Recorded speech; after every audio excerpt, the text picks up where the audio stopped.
Yeah, metalloids are a small group of element.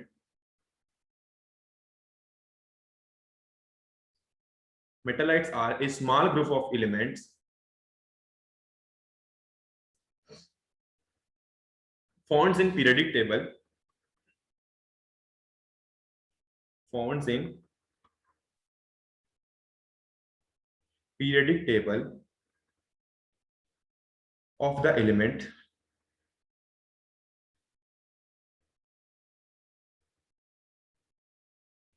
along with a zigzag line that distinguishes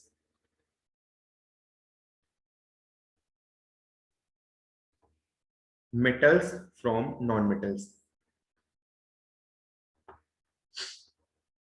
Metals from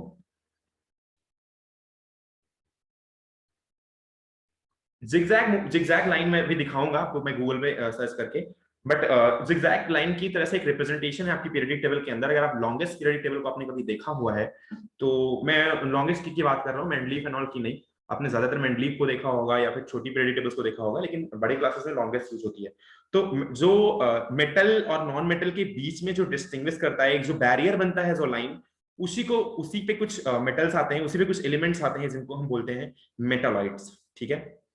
सबसे कौन सा longest periodic table sir आप एक बार दिखा देंगे? बिल्कुल बिल्कुल बेटा, जस्ट वेट, मैं वही तैयारी में हूँ, बिल्कुल आप टेंशन मत लो, पहले लिखो। So which elements are metalloids?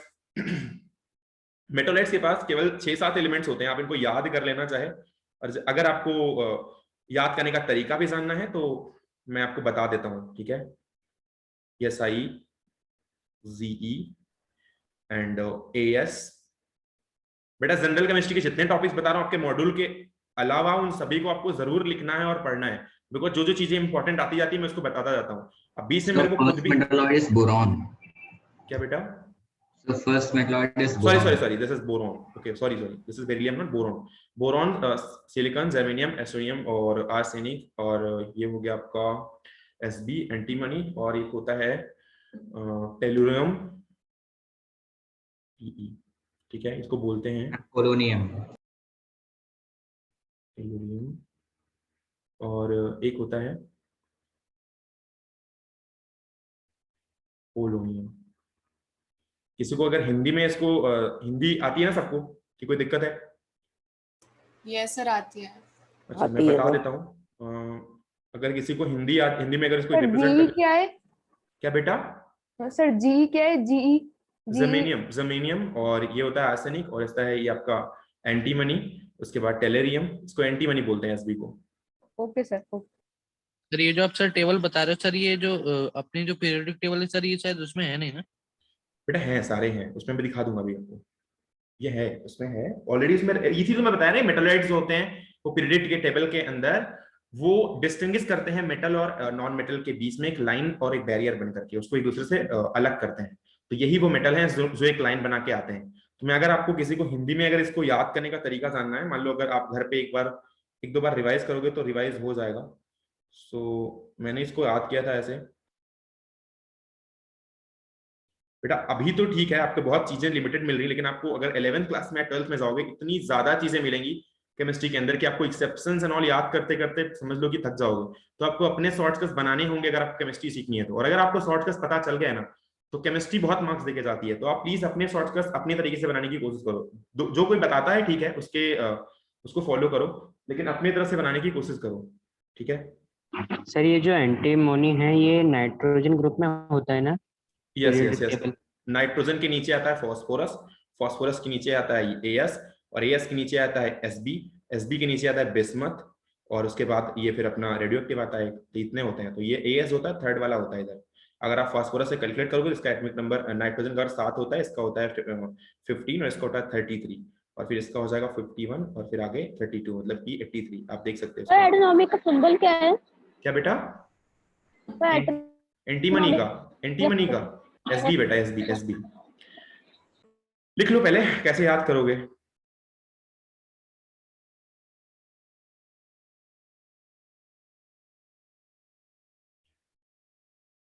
अगर आप बहुत बड़े सीबीएसई स्टूडेंट हो और आपको अगर इंग्लिश में कुछ बनाना आता है तो ऑब्वियसली आप अपने हिसाब से कर लेना, लेकिन मैंने इसको जैसे याद किया हुआ है मैं आपको बता दे रहा हूँ, ठीक है। तो यहाँ पर आप देख सकते हो BSI GE AS सबको मैच कर जाएगा और आप आराम से याद कर सकते हो इसको, कोई दिक्कत की बात सर नहीं। बोरॉन को नाम हमने ऐसे के बाद क्या लिखा है? ऐसे सबको टेलीफोन करने, ठीक है। तो अब याद कर लेना। बोरॉन को कौन से वर्ड से रिप्रेजेंट किया है? बोरॉन को बी होता है बेटा, बोरॉन का बी होता है। तो सर हिंदी में क्या लिखा है सर? बाबा, बाबा ही सिटी जाते हैं बेटा। ई को क्या लिखा है सर? क्या बेटा? टी को क्या है? जी को। सर आप एक बार पूरी लाइन बोल दोगे? हाँ, बाबा शिरडी गए ऐसे सबको टेलीफोन करने, तो टेली में टी हो जाता है टेलीफोन, और फोन मतलब PO, तो दोनों होता है टेली और फोन। इसको आप याद कर सकते हो। अगर आपको सीरीज याद करनी पड़ेगी बाद में तो ऑक्सीजन सल्फर TPO, तो यहाँ पर भी आप ऐसे ही याद करते हो OCC को टेलीफोन। मैं बताऊंगा, टेंशन मत लो, अगर मैं पढ़ाऊंगा आपको तो, अगर मान लो पीरियड टेबल में पढ़ाऊंगा तो ये आपको याद करने का तरीका ऐसे ही होता है। तो आप इसको याद कर लेना बेटा, जैसे भी आप याद कर सकते हो, अपने हिसाब से बना सकते हो। किसी को अच्छी हिंदी आती है मुझसे तो वो अपने हिसाब से बना सकता है, लेकिन ये एक अच्छा तरीका है मेरे को लगता है। तो एक बार आप याद कर लोगे तो कभी भूलेगा नहीं, एटलीस्ट फिर आपको बार बार एलिमेंट्स रटने की जरूरत तो एटलीस्ट नहीं ही पड़ेगी। समझ रहे हो ना? हेलो सर ऐसे के बाद क्या लिखा है? Yes sir. ऐसे सबको टेलीफोन करने, बाबा शिरडी गए ऐसे सबको टेलीफोन करने।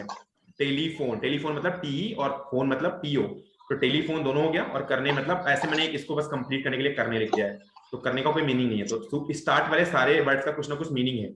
बाबा मतलब B होता है, शिरडी मतलब SI होता है, गए मतलब GE होता है, ऐसे मतलब AS होता है, सबको मतलब SB होता है मतलब एंटी मनी, और T मतलब टेलीफोन, और T मतलब टेली, और फोन मतलब PO, तो टेलीफोन करने। और करने जो लास्ट में दिखा गया है इसका कोई मीनिंग नहीं है, बस इसको कंप्लीट करने के लिए मैंने बोल दिया है। तो यहाँ तक सबने लिख लिया, कोई दिक्कत तो नहीं है? नो सर एक सेकंड के लिए सर ऊपर कर दीजिए। बिल्कुल बिल्कुल बिल्कुल, मैं भी 1 मिनट, ठीक है अच्छा। सर कर लो। सर सर, जी ठीक और है। AS के एक्चुअल नेम क्या थे? जर्मेनियम और आर्सेनिक। Okay sir. सर आपने जी नाइट्रोजन फोस्फोरस आर्सेनिक वगैरह के क्या लिखा है इधर 3351? इसके एटॉमिक नंबर से बेटा जरूरत नहीं है उसकी, आपको मैं अगर ऐसे बोल दिया मैंने, जरूरत नहीं है इसके एटॉमिक नंबर लिखने की। बस नाइट्रोजन, मैंने किसी ने पूछा अभी कि क्या सर AS होता है नाइट्रोजन वाली सीरीज में आता है, मैंने कहा हाँ इसमें ही आता है। अगर मैं पीरियडिक टेबल पढ़ाऊंगा तो इसको बताऊंगा कैसे याद भी करते हैं इसको, लेकिन अगर एटॉमिक नंबर वगैरह इसका याद करना है तो मैं कभी किसी दिन सर आपने SB का क्या लिखा है? SB का लिखा है बेटा एंटी मनी। सर नहीं, नीचे टेबल में। सबको सबको Yes, sir, I searched on periodic table. It is given in the zigzag pattern. आप एक बार पूरे स्टूडेंट्स को Any problem with anyone बेटा? No sir. Just try to remember it. Oh sir. Sometimes मेटालाइट्स बहुत ज्यादा इंपॉर्टेंट होते हैं जब आपसे पूछा जाता है, और कई बार डायरेक्ट क्वेश्चन भी आते हैं। और जो NSC वगैरह की तैयारी कर रहे हैं वो कैलकुलेटिव पार्ट पे जरूर ध्यान दें प्लीज, वो फिजिकल केमिस्ट्री बहुत ज्यादा पूछते हैं। और ये जो भी प्रैक्टिकल चीजें हैं जैसे अभी मेटल और नॉन मेटल, ये एक प्रैक्टिकल रिप्रेजेंटेशन भी इसका होता है कि दोनों ही तरह से बिहेवियर शो होते हैं, तो इनसे भी क्वेश्चंस आते हैं। इनऑर्गेनिक केमिस्ट्री और फिजिकल केमिस्ट्री से बहुत ज्यादा क्वेश्चन आते हैं। कभी अगर ऑर्गेनिक केमिस्ट्री से क्वेश्चन पूछोगे तो ऑर्गेनिक में बहुत कम पूछे जाते हैं।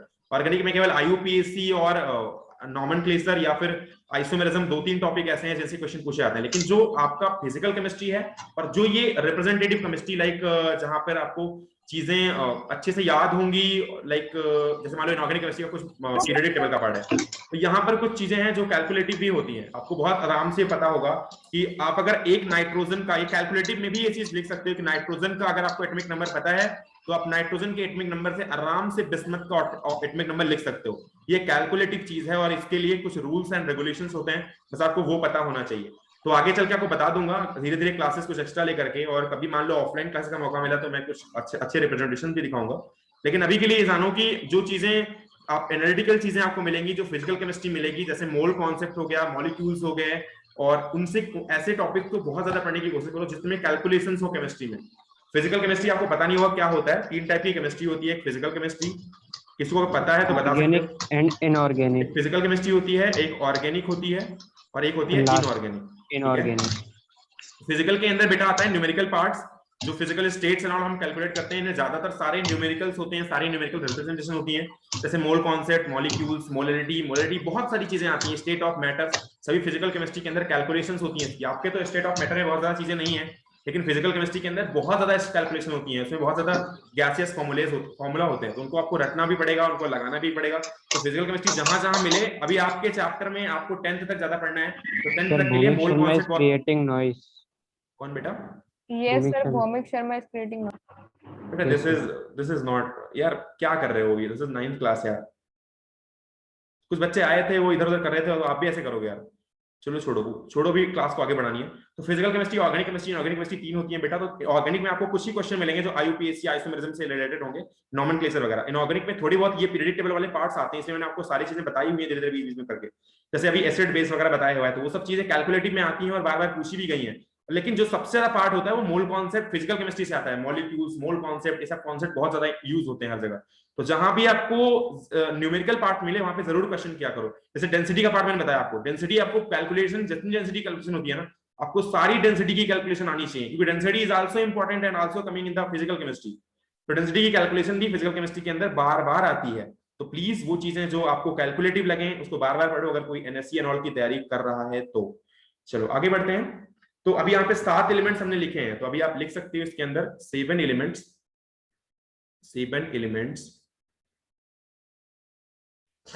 7 elements were classified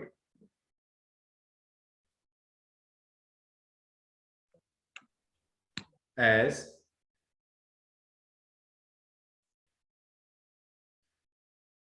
metalloids in the periodic table. 7 elements were classified as metalloids in the periodic table. Classified in the periodic table from the 13th to 16th group.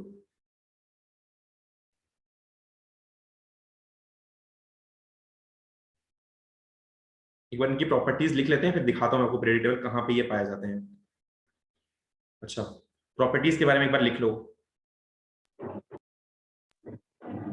Sir. Accept this, और कोई भी sir method नहीं होता? नहीं, कोई और नहीं होता, इन्हीं साथ याद रखना। इसलिए मैंने इसको, अरे यार क्या जरूरत है इसको लिखाने की, अगर और होते तो मैं क्यों ही लिखाता। प्रॉपर्टीज के अंदर लिखना। फिर से रिपीट कर सकते हो सर, आपने क्या बोला? 7 एलिमेंट्स, वहां से बोल सकते हो? या 7 elements were classified as metalloids in the periodic table from the 13th to 16th group. ठीक है? Any problem with anyone? किसी को कोई दिक्कत है? ओके बेटा, चलो आगे बढ़ते हैं। तो प्रॉपर्टीज के अंदर अगर मैं आपको बताऊं तो प्रॉपर्टीज में मेटालॉइड्स हैव प्रॉपर्टीज,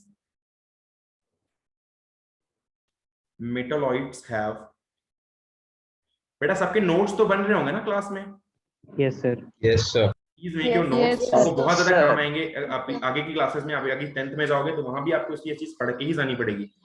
अगर आपको बार बार कोई एग्जाम देने हैं या कोई कॉम्पिटिटिव एग्जाम देना है तो प्लीज आप इसको नोट जरूर बनाना सही से। that are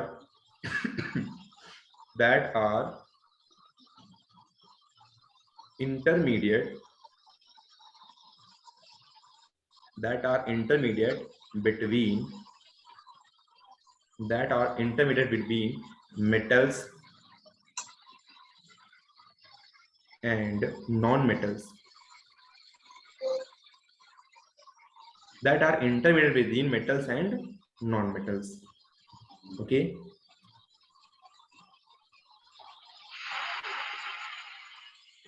They have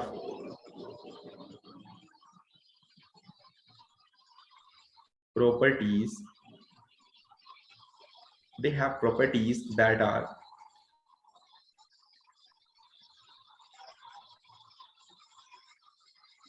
difficult to characterize.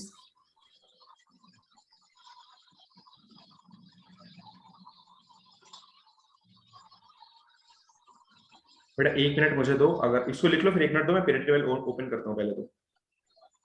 Excuse me sir. Yes sir, जैसे कि सोडियम को अपन इजीली ब्रेक हो जाता है, यस, ये यूजुअली ब्रिटलनेस एक नॉन मेटल की प्रॉपर्टी है, बट फिर भी हम सोडियम को मेटल में करते हैं classify. Sodium and potassium are the exception in the chemistry. Sodium अगर जो मेटल होते हैं, सोडियम और पोटेशियम एक्सेप्शंस में आते हैं, ठीक है, तो वो ज्यादातर तो वो सॉफ्ट ही होते हैं। आपने कभी अगर घर में आटा देखा हुआ हो, 13 to 16 ग्रुप, अगर घर में किसी ने आटा देखा हुआ हो, जो रोटी बनाने के पहले आटा जो बनाते हैं, तो उसमें जब पानी मिला के सब एक आटा तैयार हो जाता है ना, जो जिसको हम बेल के रोटी बनाते हैं, तो उस आटे जैसा एकदम होता है सोडियम। अगर आपने कभी देखा हुआ हो तो वैसा वैसा लगता है वो, और बहुत एक्सप्लोसिव भी होता है, बहुत तेज रिएक्शन भी करता है एयर के साथ, तो वो आटे जैसा बिल्कुल बिहेव करता है। और उसमें मेटल्स की प्रॉपर्टीज होती हैं क्योंकि उसकी डेंसिटी वगैरह भी अच्छी होती है, और थोड़ी बहुत उसमें इलेक्ट्रॉन्स भी, जैसे 2-3 चीजें मैंने बताई, तो इलेक्ट्रॉन्स भी उसमें फ्रीली मूव करने वाले होते हैं। तो सर सोडियम का फाइंड होता है क्या बेटा? सोडियम कहाँ फाइंड होता है?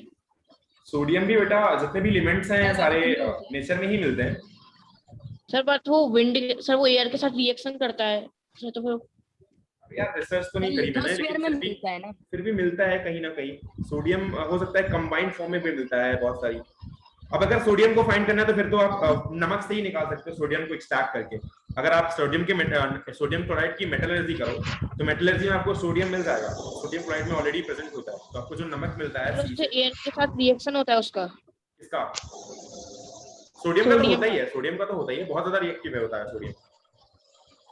तो बेटा जब सोडियम क्लोराइड ऑलरेडी बना हुआ है तो एक आयन ऑलरेडी उसके पास है, तो वो कहां से रिएक्शन कर लेगा? ऐसी चीजों में पाया जाता है, तो वो कंबाइंड फॉर्म में भी होता है। तो अगर मान लो ऑलरेडी सोडियम क्लोराइड है, तो सोडियम क्लोराइड के साथ ऑलरेडी सोडियम प्लस के साथ बॉन्ड बना चुका है क्लोरीन, तो दिक्कत की बात नहीं है। तो अभी मैं स्टॉप शेयर करूं, मैं अभी दिखाऊं पीरियोडिक टेबल। सर मेरा डाउट ये था कि जैसे सोडियम बहुत सी चीजों में एक्सेप्शन होता है, तो फिर भी हम उसे मेटल्स में क्यों क्लासिफाई करते हैं, उसे मेटलाइट क्यों नहीं कहते? बेटा उसमें क्योंकि उसमें सबसे बड़ी बात तो प्लस